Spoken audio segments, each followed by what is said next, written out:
innovadoras para el transporte público en tiempos de crisis, con Ricardo Giesen, quien es director del Centro de Excelencia BRT y profesor asociado del Departamento de Ingeniería de Transporte y Logística de la Pontificia Universidad Católica de Chile.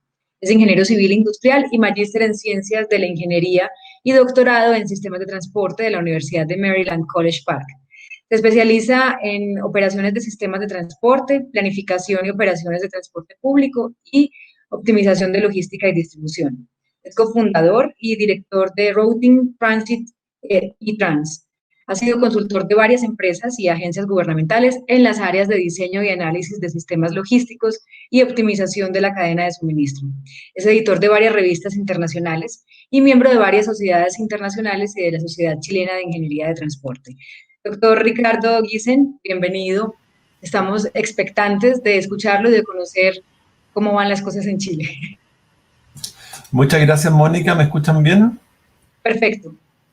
Perfecto. Bueno, bien. Gracias por la invitación a Iván y a la CTU por esta invitación, aunque sea virtual. Tuve la suerte de acompañarlos hace 2 años allá en Medellín y, bueno, lamento mucho no haber podido realizar el viaje este año. Ya tendremos tiempo de volvernos a encontrar y tomarnos el café que extrañamos a la salida y los frijoles y todo lo que comemos cuando están en la presencialidad. Sí, muchas gracias. Voy a hablar de estrategias innovadoras para el transporte público en tiempos de crisis y voy a partir porque creo que estamos algo apurados de tiempo. Entonces, primero voy a partir por un contexto y diagnóstico, cómo ha afectado la pandemia a los sistemas de transporte público y probablemente ustedes ya saben que este año no ha sido particularmente bueno para los sistemas de transporte público. Estamos viendo ya en Europa, en Estados Unidos, una segunda ola que ha sido bastante más fuerte incluso que la primera, y hay confinamientos nacionales y locales en varias ciudades, y es algo que nos podría ocurrir a nosotros en los próximos meses. ¿Qué ha pasado en este contexto? Mucho trabajo y estudio, trámites han comenzado a realizarse en forma remota. Eso puede tener algunos beneficios para efectos de la ciudad porque se realizan menos viajes, tal vez descomprimir los horarios puntas porque la gente puede empezar a hacer parte de su actividad remotamente, pero también planteaba desafíos para el transporte público. Acá tengo algunos datos de estudios en otras ciudades, pero esto es básicamente lo que uno ve en todas las ciudades. Si uno mira la cantidad de pasajeros kilómetros transportados por los sistemas de transporte, venían en un cierto nivel, no sé si ven mi cursor ahí, si se está viendo, veníamos a un nivel bastante mayor hasta que empezamos a ver los casos de COVID. Y una vez que el COVID aumenta en cualquier ciudad, estos son datos de Irán, que fue uno de los primeros afectados, vemos cómo la cantidad de pasajeros kilómetros transportados caen fuertemente y se empiezan a recuperar, pero se recuperan a niveles mucho menores una vez que los casos son controlados, y ahora estamos a niveles intermedios respecto a lo que alcanzamos a ver en algún momento. Estos son datos que nosotros hemos ido levantando en una encuesta que estamos realizando en varias ciudades latinoamericanas. Entre ellas lo realizamos en Bogotá, Colombia. Hicimos el mismo estudio en Buenos Aires, en Lima, en Perú. Lo hemos realizado en 4 ciudades brasileñas y actualmente estamos tomando datos en Ciudad de México y otras ciudades en México. Y lo que vemos acá, y acá estoy mostrando, y si ven mi cursor, es dónde realizaban actividades antes y qué modo usaban para desplazarse para sus actividades principales. Hay un porcentaje muy menor de las personas que pasaban el día en sus casas. La mayoría de las personas, en el caso de Bogotá, ocupaban transporte público para realizar sus viajes. Hay un porcentaje acá menor que usaba modos activos y hay otros que ocupaban transporte privado. ¿Qué ha pasado con estos usuarios? Que esto era lo que hacían antes de la pandemia y acá tenemos lo que hacen después de la pandemia. Y cuando parte la pandemia y parte las restricciones, hay un porcentaje importante de las personas que empiezan a quedarse en sus casas. Y este es el número que más crece acá.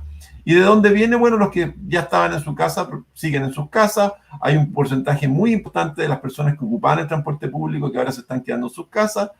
Personas que dejaron de hacer viajes en modos activos y se pasaron a estar en sus casas. Personas que pasaron del transporte privado a estar en su casa, y la caída más importante de los modos utilizados antes de la pandemia es en transporte público en el caso de Bogotá. Hay un pequeño crecimiento en viajes de modos activos y captura principalmente algunas personas que antes realizaban viajes en transporte público se pasan a modo activo. Y hay otro efecto acá para las personas que originalmente ocupaban transporte público, que pasan a transporte privado para evitar estar en contacto con otras personas. Patrones similares observamos en el resto de las ciudades sudamericanas que estamos mostrando acá. Buenos Aires, Lima y Perú tienen comportamientos similares. Cuando además preguntamos qué pasa con los viajes en bicicleta, ¿han aumentado en la pandemia? La mayoría ha aumentado, para todas estas ciudades ha aumentado, para otro conjunto de personas se mantienen iguales y para algunos lo han disminuido, y como veíamos, la gente que disminuyó los viajes, la mayor parte se queda en la casa. Y hay un porcentaje no despreciable de personas que no usan modo activo o bicicleta, y ese es un porcentaje de personas que son muy importantes para efecto del transporte público, porque para ellos la única alternativa de movilidad sustentable es usar transporte público. ¿Qué ha pasado con la caminata? La caminata ha tendido a aumentar porque en general hay desplazamientos más cortos. En algunos casos decrece porque las personas se quedan en sus casas y hay otros que lo mantienen iguales. Respecto al transporte privado, ha tendido a mantenerse relativamente similar porque por una parte para muchos usuarios decreció, para otros se incrementó y otros se ha mantenido igual, pero es esperable que una vez que salgamos de la pandemia, muchos de estos viajes que decrecieron momentáneamente durante la pandemia vuelvan a utilizar transporte privado, y eso es una causa de preocupación para los que estamos preocupados de la sustentabilidad de la ciudad. El transporte público ha sufrido una fuerte baja, tal vez el modo de transporte más afectado en la pandemia, y acá podemos ver que para las distintas ciudades y la proporción de usuarios que reconoce que ha disminuido la proporción de viajes que realiza, están dentro del 80 y sobre el 50%. En todas las ciudades se nota un decrecimiento muy fuerte de la cantidad de viajes en transporte público. ¿Y cuáles son de las mayores preocupaciones de las personas respecto al transporte público? Uno de estos es el higiene en el transporte público. Entonces, ¿cuál es el desafío para el transporte público y para la sustentabilidad de las ciudades? Y yo lo resumo en estos dos círculos viciosos. Por un lado, acá arriba yo tengo que los usuarios van a evitar, tal vez en el corto plazo, el transporte público, y eso va a ayudar a este círculo vicioso del transporte público que tenemos en el lado derecho. El círculo vicioso del lado derecho es que aumenta la tenencia y uso del auto, tenemos más congestión, hay una menor demanda por transporte público, los buses son menos productivos porque llevan menos pasajeros. Si el bus lleva menos pasajeros, hay una reducción. Muchas veces lo que hace la autoridad es reducir la frecuencia de servicio, y con eso se hace menos atractivo para los usuarios viajar en transporte público, porque si tenemos un servicio que en vez de pasar cada 5 minutos empieza a pasar cada 10 o cada 15, nos resulta menos atractivo utilizar el transporte público.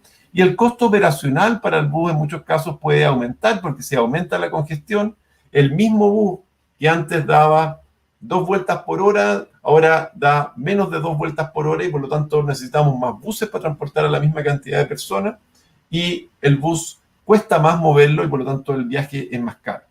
Entonces, ¿cuáles son las salidas típicas? Es decir, bueno, el servicio es más caro, tengo que cobrarle más a los usuarios, y eso nuevamente incide en que el bus se vuelve menos atractivo, que el auto es más atractivo, y tenemos este círculo vicioso del transporte público, que alimenta a su vez este otro círculo vicioso, que es la localización en la periferia. Esta ciudad que se empieza a abrir, las personas dicen, hoy puedo hacer todas mis actividades virtualmente, puedo hacerlas remotamente, ¿para qué vivir en el centro de la ciudad? Me puedo ir a vivir más lejos, puedo tener más espacio, más comodidades, si total todas mis actividades las puedo realizar virtualmente. Y probablemente lo que hoy nos parece que es algo sostenible en el corto plazo, en el largo plazo, nosotros como seres humanos nos gusta relacionarnos. A mí me hubiese gustado estar en Medellín hoy día, y nos hubiese gustado estar en una sala, haber compartido no solo las presentaciones, sino que el espacio de conversación en los cafés, y vamos probablemente a volver a tener reuniones y vamos a buscar esas reuniones. Pero ¿qué pasa si las personas se van a vivir a la periferia? Es que finalmente empiezan a realizar sus viajes desde afuera. Es muy difícil servir esos viajes con transporte público. Hay una presión al final por construir más carreteras. Las personas, cuando toman su decisión de irse a vivir afuera, normalmente la toman yendo un fin de semana, donde hay poca congestión, y creen que los tiempos de desplazamiento que van a tener desde estas posiciones más alejadas van a ser menores, y lo que uno ve es que el crecimiento de esta ciudad suburbana tiende a desplazamientos más largos, más congestión, muy difícil de servir con transporte público y por lo tanto el llamado es ahora a las autoridades a darle el apoyo necesario para mantener un buen nivel de servicio en el transporte público y para evitar esta espiral de deterioro en el círculo vicioso del transporte público y tampoco dar muchos incentivos para que las personas se vayan más lejos, porque eso va a redundar en la necesidad de construir más infraestructura mucho más cara y tener ciudades menos sustentables. Obviamente la congestión va a afectar los tiempos de viaje, eso lo conocemos, todos sabemos que hay periodos punta y bueno, este es un gráfico de Seattle, pero uno podría tomar el de cualquier ciudad y uno sabe cuáles son los horarios donde se concentra la mayor cantidad de los viajes. Si no nos hacemos cargo de este desafío, la sociedad tenderá a escenarios menos sustentables. Como decía, si queremos resolver todas las cosas con autos, los autos ocupan mucho más espacio. No es un tema de cuál es la fuente de los motores, si son motores a combustión o si son motores eléctricos. El motor puede ser muy limpio, pero la congestión no la vamos a resolver con vehículos que ocupan una gran cantidad de espacio para transportar una o dos personas. Lo que necesitamos es movernos a modo sustentable, transporte público para viajes más largos o para personas que no tienen la capacidad de ocupar modos activos y los modos activos que pueden ser una gran solución para los viajes de menores distancias, que además tienen beneficios desde la perspectiva de salud de las personas que lo escogen. Entonces, ¿cuál es el desafío para la ciudad post-COVID? Veamos un poco cuál es el espacio de mejora presente, con qué actitudes de nuevo desafío y qué herramientas tenemos para cumplir estos desafíos. Yo creo que una de las cosas más importantes que hemos tenido en el grupo del centro de BRT es que debemos reencantar a la población con el transporte público y la interacción social para que no tienda a aislarse y para que mantengamos a la ciudad como un espacio sustentable y viable en el largo plazo. Y yo muchas veces pienso en reencantar, pero también hay muchos usuarios que hay que encantarlos, aquellos que nunca han ocupado el transporte público. Entonces veamos un poco qué tecnologías tenemos disponibles, cuáles son estas tecnologías de información, comunicaciones y automatización que podemos usar, o TICas que podemos usar para enfrentar los desafíos presentes. Bueno, como yo trabajo en la Universidad Católica, yo siempre muestro esta foto que compara las últimas 2 ascensiones de Papa en la Plaza de San Marco en Roma, y uno ve la cantidad de personas que tenían teléfonos celulares como los actuales, con todos los dispositivos, el año 2005 y el 2013, y como ustedes pueden ver, desde la irrupción del iPhone, hoy casi todos tenemos estos aparatos que tienen una gran cantidad de sensores. Entonces estamos en esta era de los datos, en la era de los Big Data. Entiendo que Marcela va a hablar un poco de cómo usar datos para entender los viajes de la ciudad, pero también podemos ocupar los datos para entender qué está pasando en el sistema y para reaccionar y para tomar mejores medidas y para ir adaptando dinámicamente en este contexto que cambia día a día los servicios de transporte para poder hacer frente a las necesidades de los usuarios. Entonces tenemos un conjunto de datos que están públicamente disponibles acá arriba. Entonces tenemos muchos datos demográficos, económicos, social, las redes sociales. Entregan una gran cantidad de información que si somos capaces de leer y transformar en información para la toma de decisiones, vamos a ser capaces de tomar mejores decisiones. Los pronósticos climáticos, en algunas ciudades los cambios, un día con lluvia, un día sin lluvia, van a cambiar el patrón de viaje y eso es importante entenderlo. Después tenemos estos datos transaccionales. En el caso del transporte público, bueno, ¿dónde se suben las personas? ¿Dónde se están bajando? Dependiendo del esquema de pagos, ¿qué información tenemos? ¿Qué otra información podemos capturar de las transacciones de nuestros usuarios con el sistema de transporte público? Y la clave está en cómo aprovechar estos datos para tomar mejores decisiones. Y existen diversas formas de procesar estos datos. Tenemos todas estas fuentes de datos que habíamos discutido y tenemos las técnicas de análisis de datos. Hay técnicas para almacenar estos datos. Nuestros sistemas de transporte están generando una gran cantidad de datos todos los días y tenemos que ser capaces de almacenarlos para después utilizarlos. Tenemos que ser capaces de visualizarlos. No es fácil ver esta nube de datos y transformarla en algo que nosotros podamos interpretar y podamos ver. Podemos además ocupar estos datos para meterlos en nuestros modelos de optimización y mejorar las operaciones, mejorar el control, mejorar el diseño de los servicios. Para eso tenemos técnicas de inteligencia artificial y machine learning, y de manera de ir transformando estos datos en una mejor forma de tomar decisiones y otra forma de entregarle a los usuarios capacidades de realizar mejor sus viajes y resolver mejor sus necesidades. Entonces, algunas estrategias en tiempos de COVID, voy a algunas pasarlas un poco más rápido para poder cumplir con el tiempo, y cuáles son algunas de las medidas básicas. ¿Cuáles fueron las primeras recomendaciones? Una, bueno, evite que las personas se encuentren de frente, porque este es un virus que se transmite de persona a persona, y por lo tanto evitemos que haya un contacto cara a cara. Entonces, ojalá tratar de separar las zonas de espera, las zonas de descenso con las zonas de ascenso en los buses. Tratar de limpiar los buses periódicamente. La información que tenemos ahora es que este virus se transmite principalmente por el aire y no tanto por superficie, sobre todo en superficie, tal vez en un hospital es más importante estar haciendo limpieza porque hay más personas y hay más prevalencia del virus circulando, pero en los buses por ahora parece que es adecuado hacerlo una vez al día. Lo otro que todos recomiendan es asegurar el distanciamiento social. Entonces, eso significa que la capacidad de cada uno de los vehículos se ve disminuida. Entonces, acá tenemos una foto, un vehículo en Estados Unidos, y si la recomendación es tener este distanciamiento social, uno puede clausurar algunos asientos, pero necesitamos que cada bus lleve menos personas. En el corto plazo, la disminución en la demanda nos puede ayudar en esto, pero si queremos mantenerlo en el tiempo, tenemos que pensar en estrategias para conseguir esto. La tasa de ocupación es relevante para la satisfacción de los usuarios adicionalmente. Nosotros sabemos que, y acá este es un estudio de unos colegas acá en el Departamento de Transporte de la Católica, que revisaron cómo eran los niveles de satisfacción de los usuarios en función de cuántos pasajeros por metro cuadrado encontraban en el bus. Y podíamos ver que en la medida que la cantidad de pasajeros por metro cuadrado aumenta, la satisfacción de los usuarios disminuye. Por lo tanto, no solo es importante para evitar que se contagien las personas dentro de los buses o para imponer este distanciamiento social, parece que igual nos gustaría que en el largo plazo los sistemas de transporte público permitieran algún distanciamiento social, lo que nos va a permitir valorar de mejor manera el viaje en transporte público.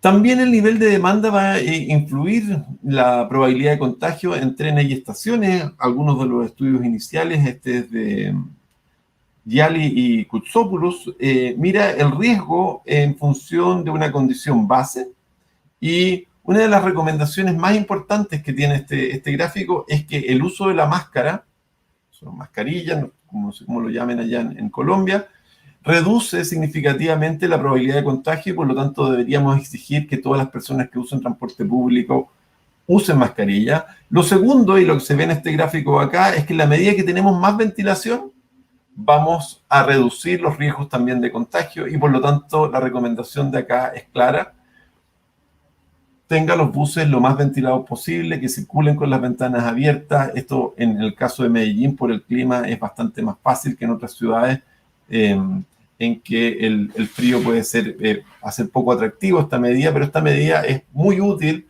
porque en la medida que vayamos renovando el aire lo más seguido posible, también disminuimos fuertemente la probabilidad de contagio. Y lo otro es que la tasa de ocupación de los buses no sea muy alta, porque en la medida que disminuimos la tasa de ocupación, también disminuimos los riesgos de contagio si es que hubiese personas enfermas.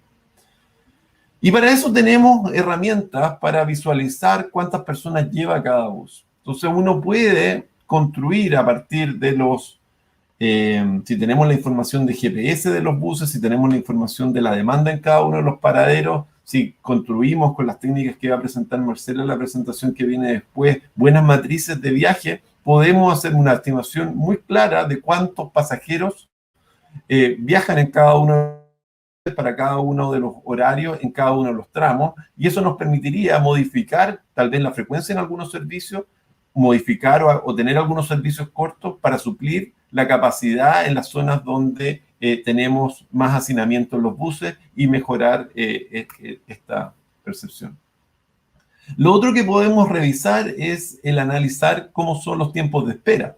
Acá tengo un análisis de un servicio que opera bastante bien. En general, nosotros, ¿qué sabemos del tiempo de espera? El tiempo de espera tiene dos componentes principales. La primera es, bueno, ¿cuántos buses a la hora usted mueve? Y ese tiempo de espera, nosotros le llamamos el tiempo de espera por diseño o por programación de los servicios, debería ser la mitad del intervalo en los buses. Pero además de ese, nosotros tenemos un tiempo de espera en exceso, que le vamos a llamar tiempo de espera en exceso, que puede tener que ver con que justo ese día tuvimos menos buses y por lo tanto hubo menor frecuencia de servicio, o porque tenemos irregularidad en los servicios, porque tal vez en vez de que los buses estén pasando cada 5 minutos, hay un bus que pasa cada 8 minutos y después pasa uno cada 2 minutos. Todo eso va a incrementar el tiempo de espera y en la práctica cuando uno analiza sistemas reales lo que se da cuenta es que el tiempo de exceso de espera normalmente representa más de la mitad o la mitad del tiempo de espera de los pasajeros en el paradero. Eso no solo deteriora el nivel de servicio que perciben los usuarios porque esperan más por el bus que viene, pero sino que además esperan más por un bus que viene lleno. Entonces acá tengo un gráfico súper sencillo que si nosotros tuviéramos un servicio regular y la demanda es pareja, lo que deberíamos ver es que todos los buses van igual de llenos.